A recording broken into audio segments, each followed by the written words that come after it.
저는 일단 콧대는 처음 수술할 때 제일 많이 써요. 코끝을 세우기 위해서는. 안녕하세요. 아름다움을 실현하는 라이즈 성형외과 원장 임정택입니다. 오늘은 코 수술을 하기 전에 많은 분들이 궁금해하고 찾아보시는 코 수술의 재료에 대해서 알아보는 시간을 가져보겠습니다.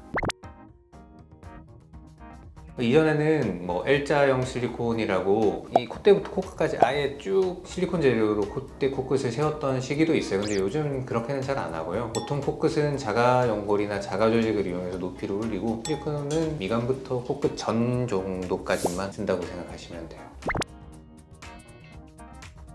코끝에는 일단 많이 쓰는 재료가 본인 연골 중에서 이제 콧구멍 사이에 있는 여기 공간에 비중격 연골이라고 있는데, 그 연골을 채취해서 많이 쓰고요. 그 다음에 얼굴에서 또 연골 채취할 수 있는 부위, 귀에서도 많이 채취해서 써요. 그리고 기둥으로 쓰기 위해서 좀 더 탄탄한 힘이 필요할 때는 이제 자가늑연골을 쓰기도 하는데, 그거는 이제 여기 말 그대로 늑연골에서 채취를 해서 연골을 쓰는 거고요. 그 다음에 피부가 너무 얇거나 해서 연부 조직이 필요할 때는 근막이라든가 진피 조직, 근막 같은 경우는 이런 두피에서 떼기도 하고, 진피 조직은 여러 군데에서 채취할 수 있어요.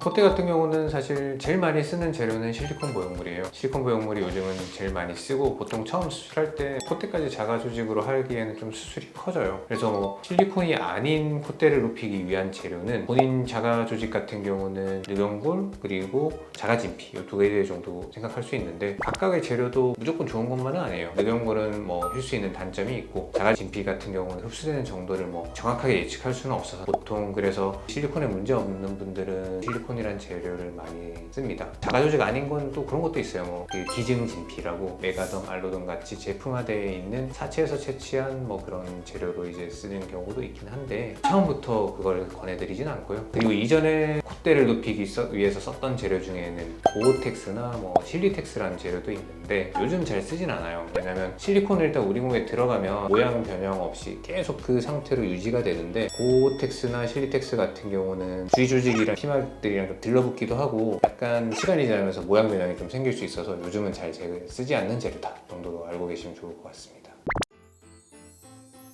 저는 일단 콧대는 처음 수술할 때 실리콘 보형물을 제일 많이 써요. 제일 모양 만들기도 좋고, 모양 변형 없이 잘 유지되기 때문에. 코끝을 세우기 위해서는 기둥으로는 비중격 연골을 일단 첫 번째로 쓰고요. 그 다음에 귀연골은 이제 코끝을 좀 더 오똑하게 만들어주기 위해서 좀 덮는 연골로. 요즘은 되게 처음부터 되게 화려한 느낌을 좋아하시고, 좀 더 단단한 느낌을 원하시는 분들은 자가늑연골을 원하시는 분들도 있는데, 저는 첫 수술에 늑연골까지는 잘 쓰진 않아요. 그렇게까지 코끝을 많이 높일 경우는 흔치 않기 때문에. 저는 자가적으로 처음부터 하고 싶어요. 원하시면 당연히 해드리죠. 자가늑연골을 썼을 때는 작지만 조그만 흉터라도 생기고, 또 상처 흉터가 또 회복되는데 시간이 필요하기 때문에 저는 처음부터 권해드리는 경우는 흔치 않다. 다만 비중격 연골이 부족하거나 혹은 너무 힘이 없는 경우에는 간혹 드물게 권해드리긴 하고요. 보통 우리가 요즘 보형물이라고 표현하는 거는 실리콘 보형물이라고 생각하시면 되고요. 무보형물 코수술이라고 하면 실리콘이 안 들어간다는 거지, 그것 자체도 자가연골을 쓰긴 해요. 그래서 연골 묶기 같은 경우는 연골을 채취해서 쓰진 않지만, 보통 코끝을 세우는 것까지 생각을 한다면 무보형물 코수술이지만 비중격 연골이나 기연골까지 쓰는 것까지 통칭해서 말하는 용어라고 생각하시면 돼요. 네, 자가늑연골로 흉수술은 있어요. 재수술을 할 때는 자가늑을 또 써요?